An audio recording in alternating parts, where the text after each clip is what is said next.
Welcome to the Broken Bayonets channel, where imagination is the weapon and every detail is a deliberate lie. You are standing in a field somewhere in France. The year is 1944. The air is heavy with the scent of damp earth and distant wood smoke. Above you, the sky is a bruised purple, and the only sound is the rustle of leaves in a nervous wind. It feels empty, but in war, emptiness is a canvas. Your job is not to fight, but to paint a picture on that canvas, a picture of an army that isn't there. Have you ever wondered if the past is really the past? What if its echoes are not memories, but instructions? Here, in this field, you are about to create an echo so loud it will shake the front lines. So before you get comfortable, take a moment to like the video and subscribe, but only if you find the content useful. In the comments below, share which ghost legions of World War II history you know and which historical topics fascinate you the most. Now, let's go back in time and walk in the footsteps of legend. The map in your hands is cold, its creases softened by rain and constant use. It shows your position, a quiet sector near the Moselle River, unremarkable and strategically dull. That, of course, is the point. You are a soldier in the 23rd Headquarters Special Troops, a unit so secret its designation is designed to be forgotten. To the rest of the U.S. Army, you are a phantom, a logistical oddity. To the enemy, you are about to become the 75th Infantry Division, 40,000 strong, complete with its artillery corps bristling with 155mm long tom cannons, ready to rain hell upon their lines. In reality, your entire command numbers just over 1,000 men. Your true weapons are not steel and gunpowder, but rubber, canvas, and sound waves. You look around at your comrades, their faces lit intermittently by a shielded flashlight as an officer reviews the plan. These are not the hardened faces of frontline infantry. The man next to you, carefully sketching the layout of the gun pits in a notepad, was a set designer for Broadway plays 6 months ago. The one arguing about amplifier placement designs sound systems for opulent hotels. You yourself, your commanding officer, a man named Colonel Billy Harris, is a firm believer in the doctrine of controlled sloppiness. He walks by, his boots squelching in the mud. He doesn't speak, but you remember his words from the briefing. "A perfect deception," he'd said, his voice low and gravelly, "is a dead giveaway. Perfection is the enemy of belief. The Germans are methodical, disciplined. They will look for order. We will give them a convincing mess." His philosophy is a direct descendant of Sun Tzu's ancient wisdom. All warfare is based on deception. But you are taking it to an industrial scale. Sun Tzu never had to fool aerial reconnaissance photography. He never had to contend with radio direction finders. You feel the weight of this new kind of warfare. It's a strange, cerebral pressure. You aren't worried about charging a machine gun nest, but about whether the shadows cast by your inflatable cannon will be long enough at dawn. Your success is measured not in territory gained, but in enemy intelligence reports filled with false certainties. This leads to the central, gnawing mystery of your existence, a question that haunts the unit's every operation. How do you truly know if it's working? You can see the enemy observation planes circle high overhead tomorrow. You can listen to their radio chatter, hoping to intercept a report that confirms they've taken the bait. But you can never be sure. History, you realize, is not just a record of actions, but a tangled web of intentions and interpretations. You are trying to write the enemy's history for them, to force their hand based on a fiction. Historians will later debate the exact impact of your operations. They will argue whether a specific German retreat was a direct result of your phantom army or just a happy coincidence. You live in that fog of uncertainty, a ghost haunted by the question of your own effectiveness. A low rumble interrupts your thoughts. It's not thunder, it's the sound of trucks arriving.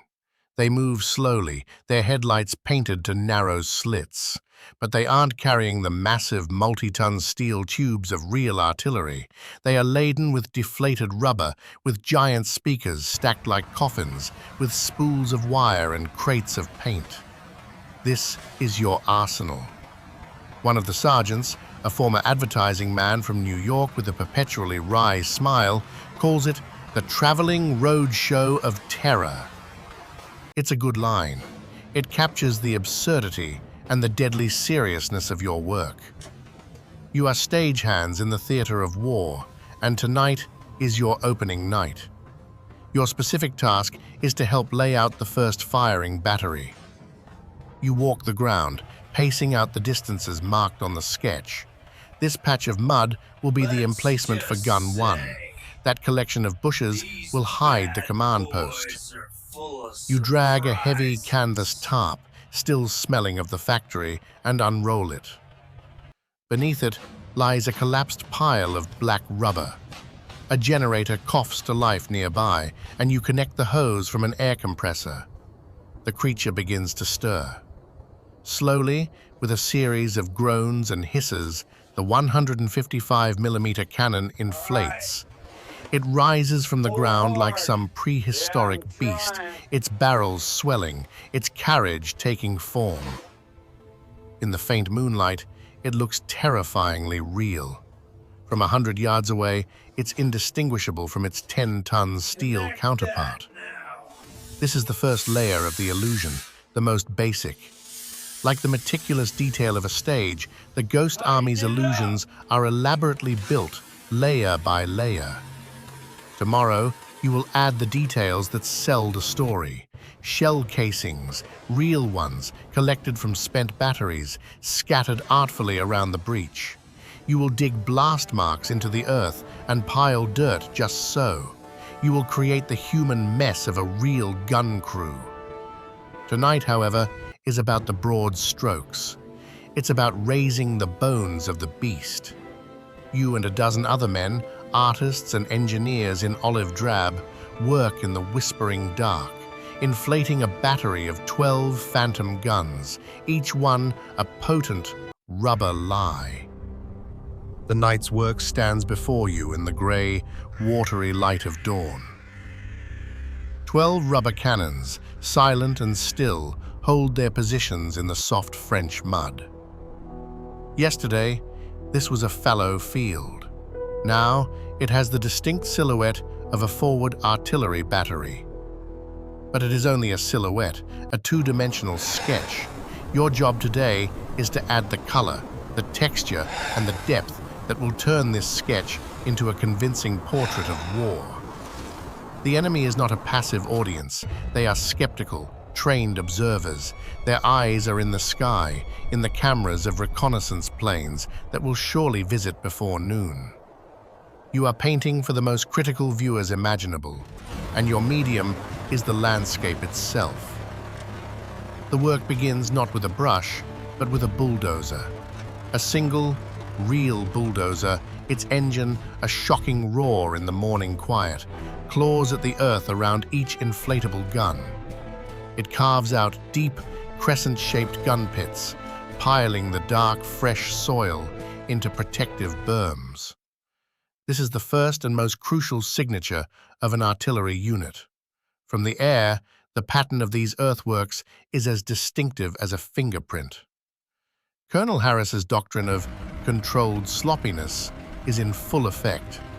The pits are not perfectly uniform. One is slightly deeper, another's berm is wider, as if a lazy crew had been at work. It's a carefully orchestrated imperfection. You watch the machine work, a real piece of steel and power giving legitimacy to the rubber lies it serves. It's a strange partnership, the authentic empowering the fake. Once the earth is moved, you turn your attention to the ground itself. An army is a creature of mud and motion.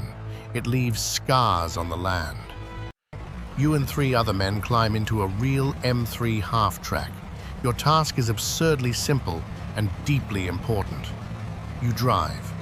You drive back and forth from the imagined ammunition dump to the gun line. You carve deep, looping tracks around the command tent. You churn the mud into a chaotic slurry that screams of heavy traffic and constant resupply. For 2 hours, you are just a chauffeur for a phantom army, creating a pattern of movement that enemy photo interpreters are trained to recognize. The sergeant next. With the stage set, the set dressing begins. Crates, stenciled with ordnance codes, are carefully stacked, though they are filled with nothing but rocks and straw. You run miles of telephone wire from the radio tent to each gun pit, letting it sag realistically between wooden poles. Then comes the most intimate detail: the shell casings. You are given a crate of real, spent 155mm brass casings, heavy and smelling of burnt cordite. They have been collected from real batteries, a ghoulish form of recycling. You place them carefully around the breech of each inflatable gun, half buried in the mud, glinting in the sun. This is the ephemera of battle, the convincing litter that tells a story of recent action. It is this layer of detail that separates your work from a crude dummy. This is the science of impression. You aren't just building a gun, you are building the story of a gun that has been firing all night. You remember the grainy photographs from the briefings on Operation Fortitude, the grand deception that protected the Normandy landings. You saw pictures of entire divisions of inflatable tanks, vast fleets of dummy landing craft, all arrayed in Kent to convince the German High Command that Patton's 1st US Army Group was the true invasion force, aimed at Pas-de-Calais. What you are doing here is a direct tactical inheritance of that grand strategic lie.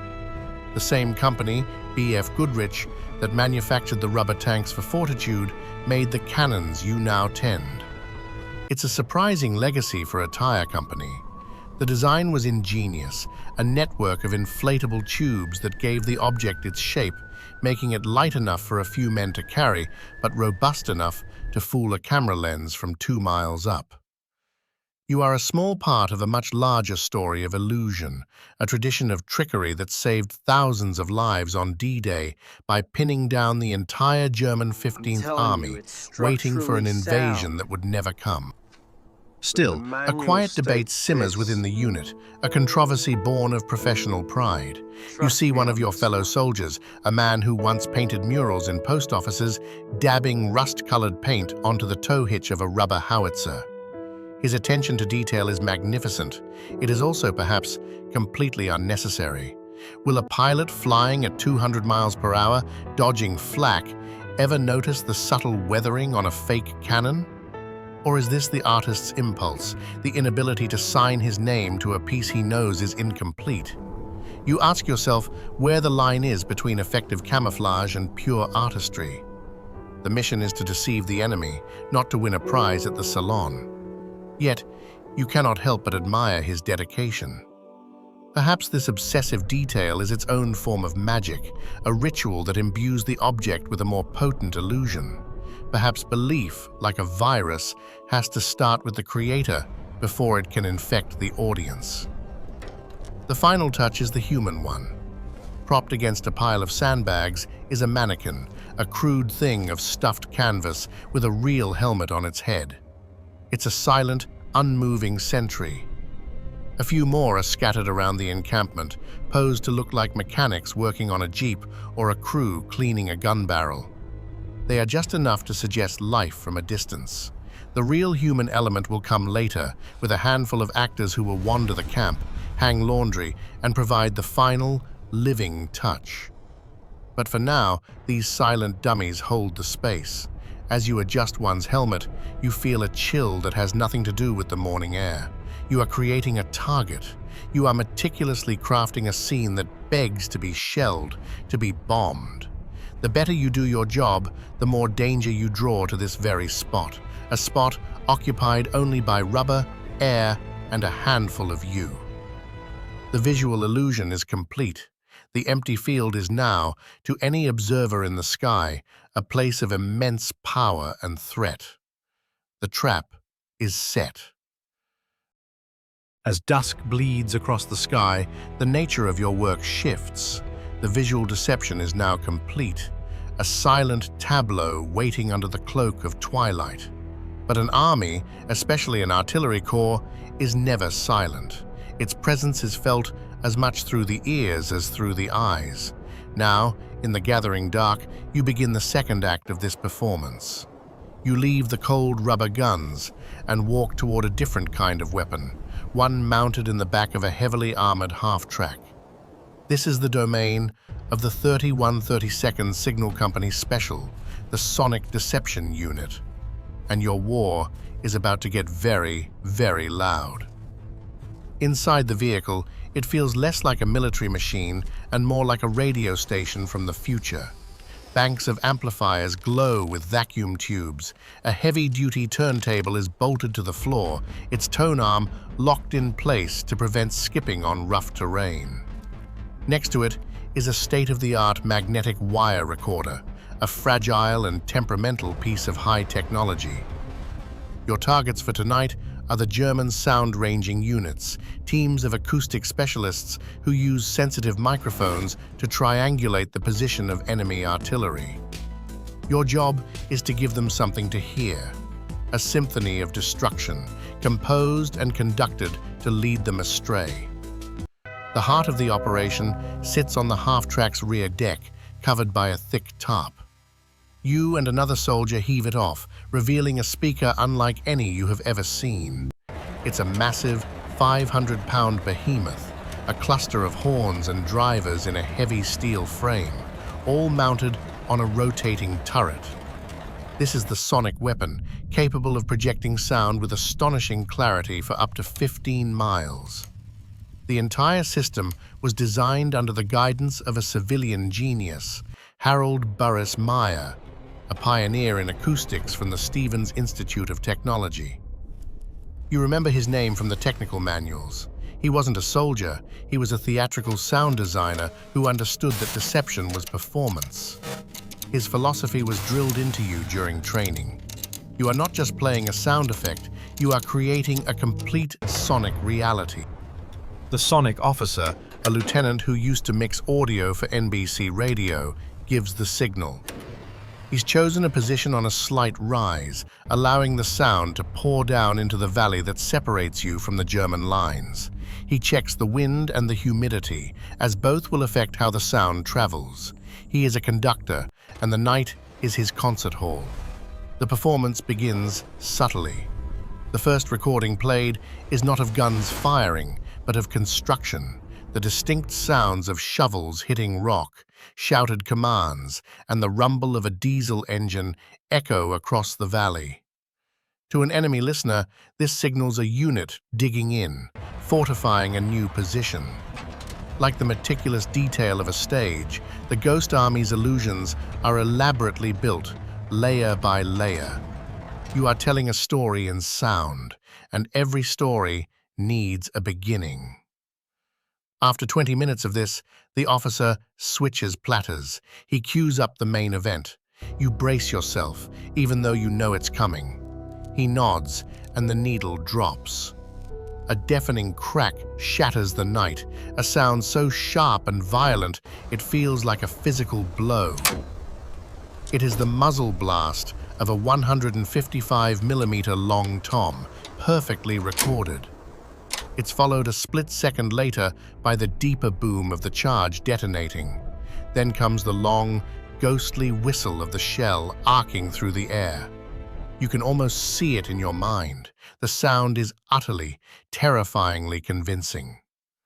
Another blast follows, then another, not in a steady rhythm, but in the staggered, chaotic cadence of a real battery in action. This is the truly surprising genius of the operation. The sounds you are broadcasting are not simple recordings of a gun firing. They are complex audio montages, mixed and edited with painstaking precision by engineers back at Fort Knox. They recorded hundreds of different firings from every type of artillery piece in the U.S. arsenal. Then, like composers, they arranged these sounds into unique sequences. The recording you are playing tonight isn't just artillery. It's the specific sonic signature of the 993rd Field Artillery Battalion, a unit the Germans know is equipped with long toms. Every army's soundscape is unique, not exactly a deep-fake video, but as the Phantom Barrage continues, you can't help but wonder about the enemy listeners. You picture a German sergeant in a listening post miles away, his headphones pressed tight, his hands carefully adjusting his equipment. What is he hearing? Can he tell that the sound originates from a single point, your speaker, rather than a line of 12 distinct guns? Does the recording lack the subtle atmospheric distortion, the ground shock that a real 10-ton cannon would produce? This is the central, unanswerable question of sonic warfare. It is a duel of technology, your high-fidelity recordings against their sensitive microphones. It is a mystery veiled by the noise of war, a debate that military historians will ponder for decades. Did the Germans note anomalies and dismiss them, or did they simply accept the terrifying reality of what their ears were telling them? The lieutenant gestures, and the sound of the guns fades out, replaced by the rumble of truck engines. The new recording is of a convoy arriving, the squeal of air brakes, the slamming of doors. The sonic narrative continues. The battery has fired its mission and is now being resupplied. It's this logical progression that sells the lie. A lone sound is suspicious. A story is believable. A former advertising executive in your unit once wryly noted that you were essentially running a very aggressive marketing campaign, and your product was fear. Finally, after an hour that feels like an eternity of noise, the officer gives the cutoff signal.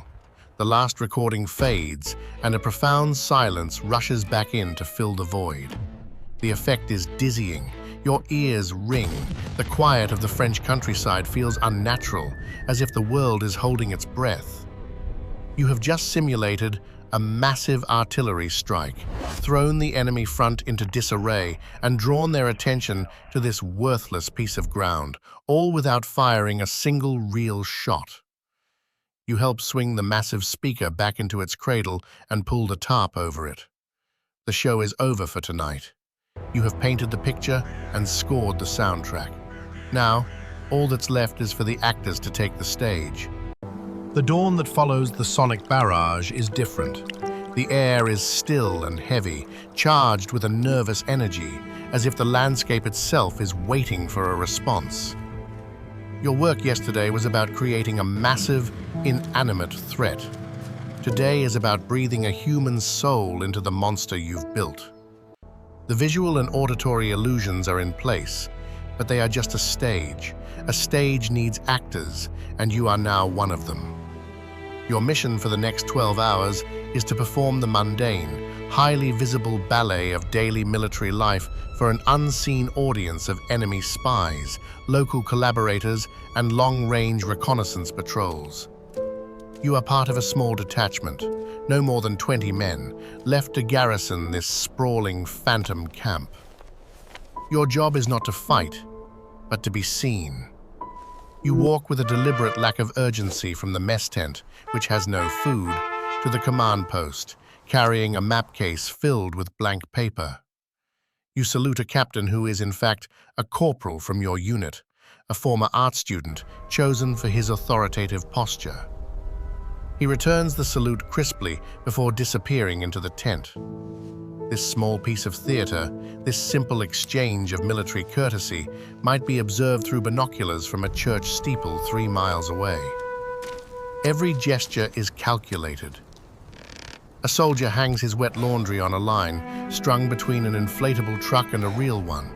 The flapping clothes a perfect signal of a unit dug in for a while. It's the art of conspicuous loitering, and it is surprisingly exhausting. The most potent tool in this human-centric deception, however, is invisible.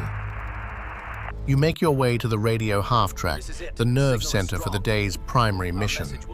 Spoof radio.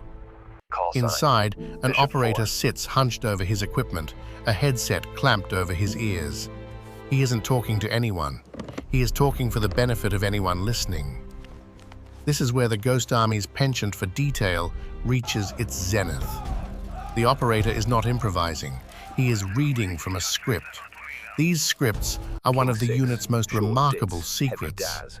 Months ago, radio specialists were attached to the real 75th Infantry Division.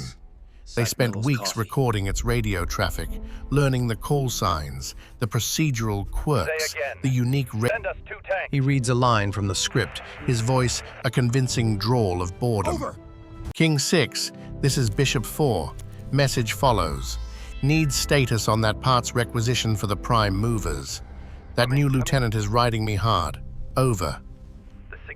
The message is meaningless, yet it is rich with the texture of reality.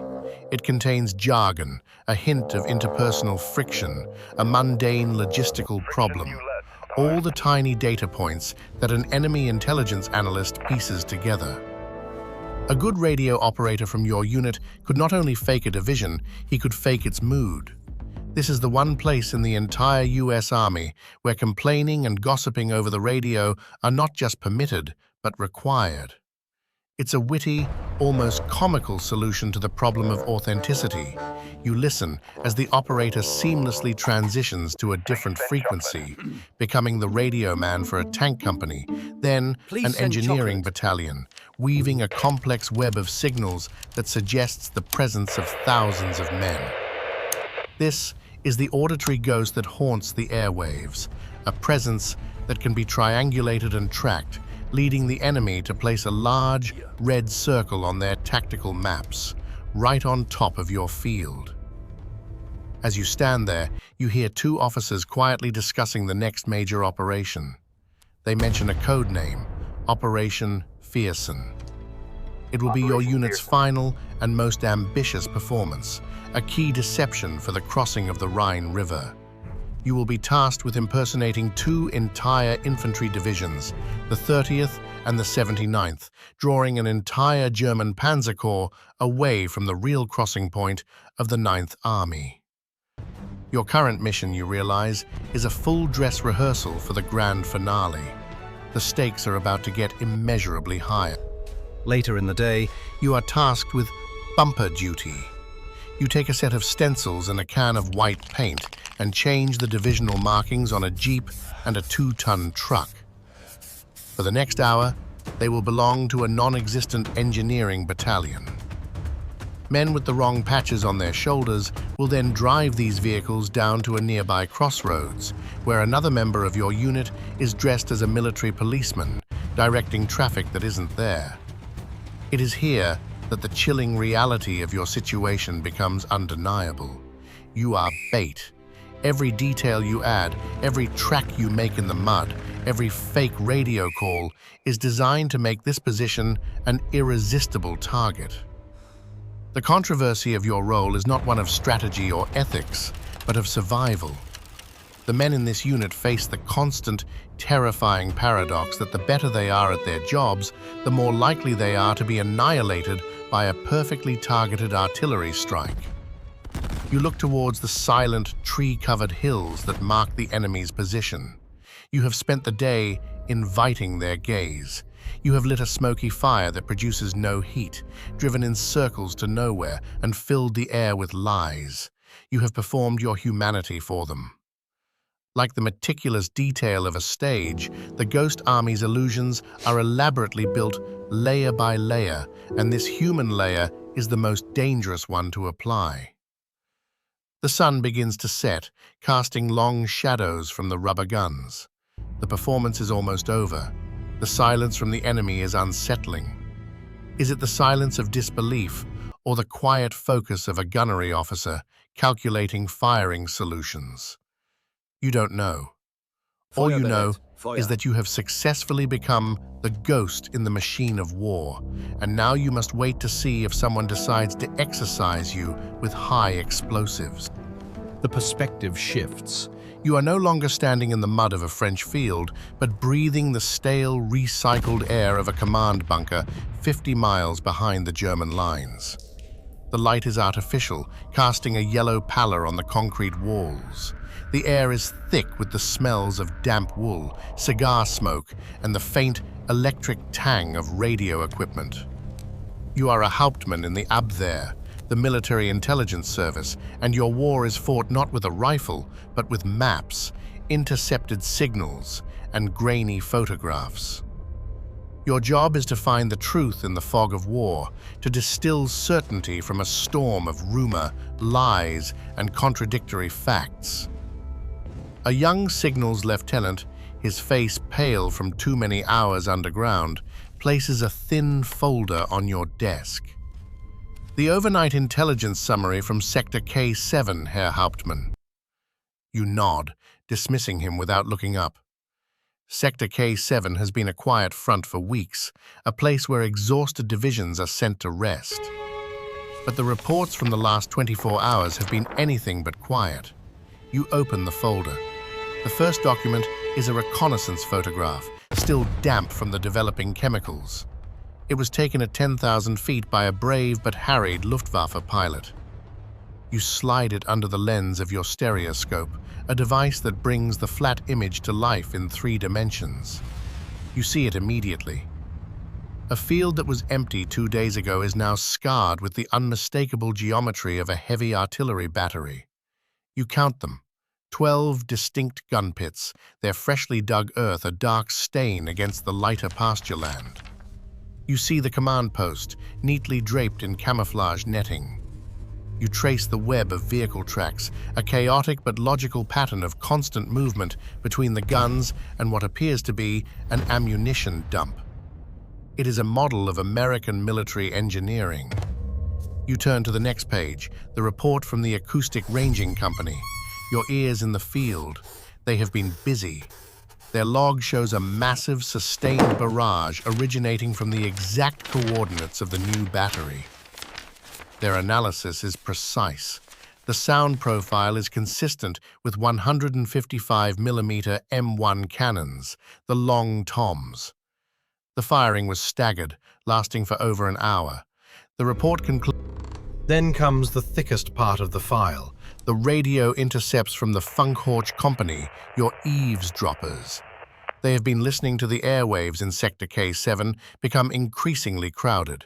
A new American divisional network has sprung to life.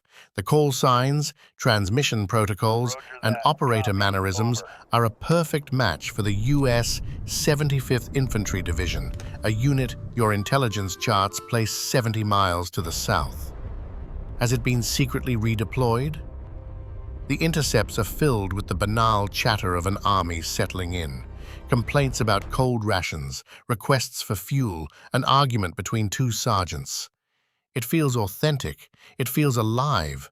Like the meticulous detail of a stage, the enemy's presence is being elaborately built, layer by layer, across every intelligence medium you possess. Yet, as you stare again at the aerial photograph, a professional instinct, a small, cold knot of doubt begins to form in your gut. You take out a magnifying glass. There is something clean about it. The dispersal of the vehicles is textbook. The arcs of the gun pits are a little too uniform. American units, especially in the field for any length of time, tend to be messy, their discipline eroded by the realities of combat. This position has the neat, ordered look of a training manual diagram. This curious perfection has been noted before. A report from the Normandy front mentioned phantom tank columns that were too well camouflaged, too perfectly spaced. It's a surprising, counterintuitive flaw. An illusion can be betrayed by its own lack of mistakes. You make a small note in the margin of the report. Layout exhibits unusually high degree of order. Recommend verification. Just as you are pondering this, an orderly brings another dispatch. It's a report from an informant, a French farmer whose land borders the sector. We need to move He the reports artillery seeing American position. vehicles with the 75th's distinctive blue and red patch all day. He saw sentries. He saw officers coming and going from the command post. The human intelligence, the most unreliable but often most compelling kind, supports everything else. The farmer's report snuffs out your flicker of doubt. A full-scale deception with actors on the ground, the resources required would... Now you are faced with the terrible burden of decision. All the evidence, despite the nagging anomaly of its perfection, points to one conclusion. The Americans are massing for an attack in a weak sector. Your assessment will be sent up the chain of command, eventually landing on the desk of someone at Field Marshal von Rundstedt's headquarters. This is the true mystery of your profession, the moment of intellectual crisis that is never recorded in the official histories. What if you are wrong? If you sound the alarm, a panzer division, desperately needed elsewhere, might be diverted to counter this new threat. If the threat is a ghost, you have weakened the front for nothing.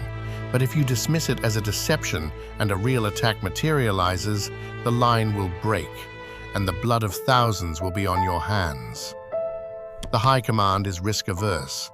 You know they would rather waste fuel on a wild goose chase than be caught unprepared. This is the genius of the enemy's strategy. Their deception doesn't need to be perfect. It only needs to be plausible enough to exploit your caution. The enemy is playing not on your senses, but on your psychology. The controversial truth of intelligence work is that the fear of being wrong often forces you to accept the most obvious and therefore most dangerous conclusion. You take a fresh sheet of paper and begin to draft your telex.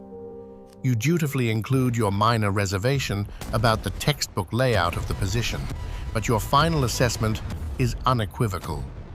The weight of the photographic, sonic, radio, and human intelligence is overwhelming. You write, conclude with high probability that elements of U.S. 75th Infantry Division, including at least one battalion of 155mm artillery, have repositioned to Sector K7. Offensive action imminent. You sign your name. The message is dispatched. The lie has completed its journey. It has been received, analyzed, and accepted. It is now, for all intents and purposes, the truth. A truth that will send real tanks and real soldiers moving toward a field of rubber and air. The message arrives just before midnight, carried not by radio, but by a lone motorcycle courier who whispers a code phrase to your commanding officer. The show is over. 2 hours later, a German artillery barrage screams out of the darkness, a furious, vengeful assault. Shells tear through the air and obliterate the field you so carefully arranged. They churn the mud, rip through the empty command tent, and shred the inflatable cannons, whose dying hiss is lost in the thunder of the explosions. You watch from a safe distance, a ridge 2 miles away, feeling a strange mixture of terror and triumphant vindication. They saw you, they heard you, they believed you. Every shell that lands in this empty field is one that is not landing on the real 75th Infantry Division, now miles away and advancing unopposed. Your performance has received its closing ovation, a standing barrage of high explosives. When the shelling stops, you move back in. The work of erasure begins. You gather the tattered remains of your rubber decoys, salvaging what you can. You roll up the miles of copper wire, leaving no trace of your sonic and radio games. The bulldozer returns not to dig but to fill, smoothing over the gun pits, erasing the scars from the earth. By dawn, the field is once again just a field. The Phantom Army has vanished as quickly as it appeared, leaving behind nothing but craters, confusion, and a lingering question in the minds of the German intelligence officers who will survey the damage. You have become ghosts once more. This success is a prelude to your unit's masterpiece, its final and most critical mission. Operation Viersen, the great deception for the crossing of the Rhine. You take everything you have learned, the visual artifice, the sonic storytelling, the human theatrics, and apply it on a monumental scale. For days, you impersonate 2 entire divisions, the 30th and the 79th, creating a credible threat of a crossing near Dusseldorf. You fill the airwaves with their radio traffic. You project the sounds of a massive engineering operation building pontoon bridges, and you drive trucks with their bumpers repainted back and forth all night to simulate a huge buildup. The German High Command Then, the war ends. You are discharged and sent home. But you carry an unusual burden. You are sworn to absolute secrecy. The very existence of the 23rd Headquarters Special Troops, its methods and its missions, is classified at the highest level. This is a truly surprising fact of your service. For the next 50 years, your story officially does not exist. You return to your life as an artist, an architect, a sound engineer. You cannot tell your wife, your children, or your friends what you truly did. When they ask, you can only say you were with a headquarters unit, a vague and boring answer that hides a surreal reality of rubber tanks and phantom sounds. You live in a quiet, private history, your greatest accomplishment shrouded in a government-mandated silence that would not be lifted until 1996. It was very quiet. When the truth finally emerges, the world has changed. You look at the new landscape of the digital age and see the echoes of your work everywhere. The principles remain the same, but the tools have evolved beyond recognition. The modern battlefield is no longer just physical, it is informational. The new Ghost armies don't use inflatable rubber, they use Photoshop and AI-generated images to create fake satellite photos of enemy buildups. The new Spoof radio is not an operator in a half-track, but a network of anonymous social media bots, spreading carefully crafted disinformation to shape public opinion and sow political chaos. Our commitment The remains sonic steadfast. deception is no longer a commitment speaker remains in a steadfast. field, but a deep-faked audio clip of a politician appearing to say something they never did. This is the final, controversial legacy of your secret war. You fought a war of deception to save lives and win a conflict against a clear and present evil. The lies you told served a tangible, immediate, and defensible truth. But now, you see the same techniques you pioneered being used in the murky gray zone of modern conflict, not by soldiers in uniform, but by shadowy state and non-state actors. The line between military psychological operations, PSY-ops, and malicious public disinformation has become dangerously blurred. Has your legacy, born of necessity and ingenuity, inadvertently provided a blueprint for the erosion of truth itself?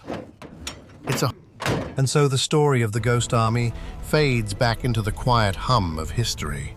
A tale of artists and engineers who wielded illusion as their primary weapon. The Ghost Army. Their battlefield was the human mind. Their victories measured in the mistakes of their enemies, in the battles that never had to be fought, and in the lives that were quietly saved, far away from their strange stage of rubber and sound. As you leave this field of phantom cannons and manufactured echoes, the truth of their legacy settles in.